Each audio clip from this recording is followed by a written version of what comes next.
हमको एक जानकारी शायद होगी ही कि आज 1 जुलाई अंतर्राष्ट्रीय डॉक्टर्स डे है और आज के इस दिन मैं अपने एक ऐसे वर्ग से बात कर रहा हूं जिनका सीधा संबंध पिछले कुछ महीनों में डॉक्टर्स के साथ ही आया है और डॉक्टर्स की सेवा उनके लिए एक बहुत ही, जिसको कहना चाहिए, उपयोगी सिद्ध हुई है। आज इस डॉक्टर्स दिवस के अवसर पर मैं ऐसे सब हरियाणा सरकार का ये जो हमारा निरोगी हरियाणा योजना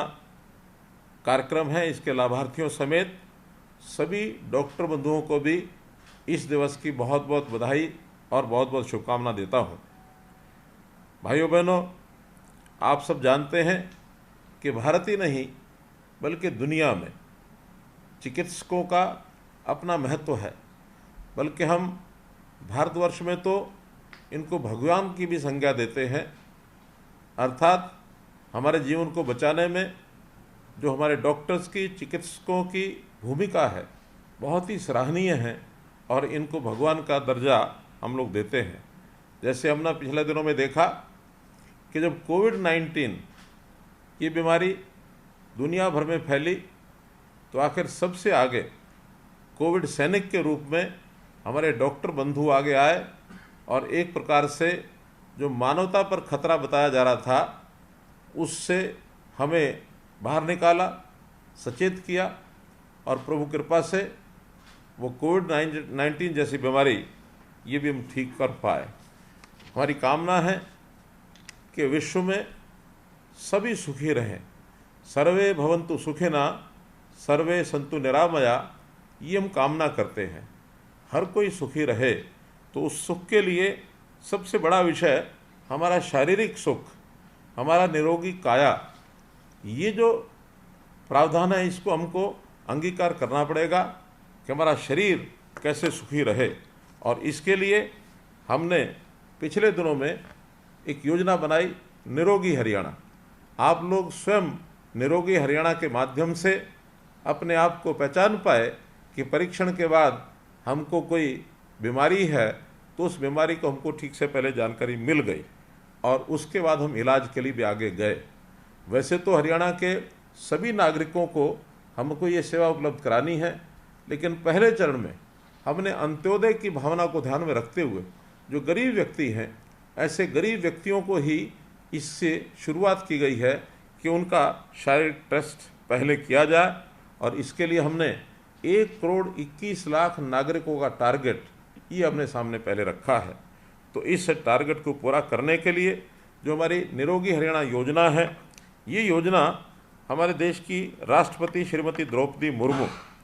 उन्होंने 29 नवंबर 2022 को अंतर्राष्ट्रीय गीता जयंती के अवसर पर और इसको शुभारंभ किया है। जैसा हम जानते हैं कि स्वस्थ रहना और स्वस्थ होना, इन दोनों में बहुत बड़ा अंतर है। हम प्रारंभ में स्वस्थ रहते हैं, लेकिन जब कभी हमको कोई बीमारी घेर लेती है, फिर हम डॉक्टर के पास जाते हैं और डॉक्टर हमारा इलाज करता है तो अब हम स्वस्थ हो जाते हैं। तो स्वस्थ होना एक कष्ट में से निकल करके स्वस्थ होते हैं, लेकिन स्वस्थ रहना, उस कष्ट से बचने का ये हमारा उपाय है। तो इस उपाय को करने के लिए हमने ये जो प्रकल्प हरियाणा निरोगी हरियाणा जो चलाया है, ये उसी का प्रकल्प है। जैसा अंग्रेजी में कहावत है कि prevention is better than cure, अर्थात इलाज से बेहतर सावधानी और अगर बरत ली जाए तो उसके नाते से पहले प्रिवेंशन इस ओर ही जाना चाहिए। तो जो निरोगी हरियाणा का कार्यक्रम है वो प्रिवेंटिव कार्यक्रम है, अर्थात कोई बीमार ही न हो, हमको अस्पताल में जाने की आवश्यकता न पड़े। इस योजना के अंतर्गत जो मैंने बताया कि हम वैसे तो संपूर्ण जनता को, हरियाणा की जनता को 2 साल में एक बार उसका टेस्टिंग ये कराना चाह रहे हैं। हर व्यक्ति के कम से कम 25 टेस्ट ऐसे हैं जब उसको पता लग जाता है कि मेरी प्रारंभिक कोई बीमारी है कि नहीं है। तो इसको करने के लिए पहले चरण में हमने अंत्योदय के नाते से 1,80,000 रुपये वार्षिक आय, ये जो लोग हैं इनको टारगेट रखा है, जो लगभग 30 लाख ऐसे परिवार हैं और इन 30 परिवारों में जैसा मैंने बताया कि 1,21,00,000 लोग ऐसे हैं जिसका हमने ये टेस्टिंग करनी है। अभी तक 13,70,000 ऐसे गरीब व्यक्तियों की स्वास्थ्य की ये जांच हो चुकी है। और हम जैसा जानते हैं कि ये जो गरीब व्यक्ति है, ये सामान्य बीमारी छोटी मोटी होती है तो इसको डॉक्टर के पास ये जाता भी नहीं है, लापरवाही भी बरतता है, कभी तो उसके पास समय भी नहीं होता, क्योंकि ये हमेशा रोटी के चक्कर में रहता है। और इसके नाते से कभी कभी तो बीमारी आती है और बीमारी आने के बाद उसका इलाज इतना कठिन हो जाता है कि बहुत देर हो चुकी होती है। तो हमने इस देर को दूर करने के लिए ही ये कार्यक्रम शुरू किया है कि हम लोग पहले से जांच कराएं और जांच कराने के बाद उन व्यक्तियों का पता लगाएं कि जो व्यक्ति हमारे इस किसी न किसी बीमारी जो उसको प्रारंभ लक्षण उसको दिखे हैं, तो उस लक्षण के नाते से वो कोई ना कोई लाभ उसको दिलाने की हम स्थिति में आ जाएं। जब भी शरीर बीमार होता है उससे पहले ही उसके कुछ लक्षण होते हैं, वो लक्षण कई बार दिखाई देने लग जाते हैं। वैसे तो कहते हैं कि आदमी के शरीर में अपनी एक पावर होती है जिसको रेसिस्टेंस पावर कहते हैं, उसकी इम्यूनिटी होती है, उस इम्यूनिटी के कारण से बहुत सी बीमारियों पर तो वो काबू पा लेता है। लेकिन कभी कभी एक लिमिट के आगे बढ़ने के बाद वो काबू नहीं पा सकता, तो उसकी बीमारी जो आगे बढ़ने लगती है, सही समय पर उस बीमारी का पता चल जाए तो इलाज भी उसका ठीक से हो जाता है। हम जब कभी देखते हैं कि अपनी गाड़ी चला रहे होते हैं, अपना स्कूटर है, अपना मोटरसाइकिल है, अपनी कोई कार है, अथवा यहाँ तक साइकिल भी है,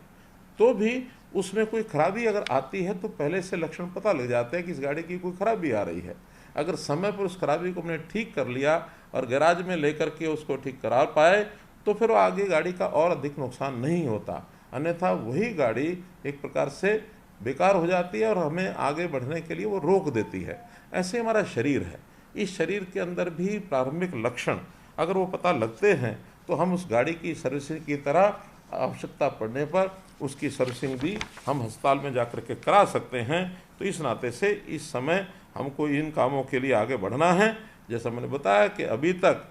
1,92,000 लोग जिनका टेस्ट हुआ है, 15 लाख में से 1,92,000, बल्कि आज का आंकड़ा मेरे पास है, पिछले जो 7 दिन पहले आंकड़ा था वो 1,92 था, आज का डाटा है 2,13,000 लोग ऐसे हैं जिनकी कोई ना कोई लक्षण बीमारी के हमको मिले हैं। और उसमें भी अनीमिया जो एक खास करके बहुत ऐसी बीमारी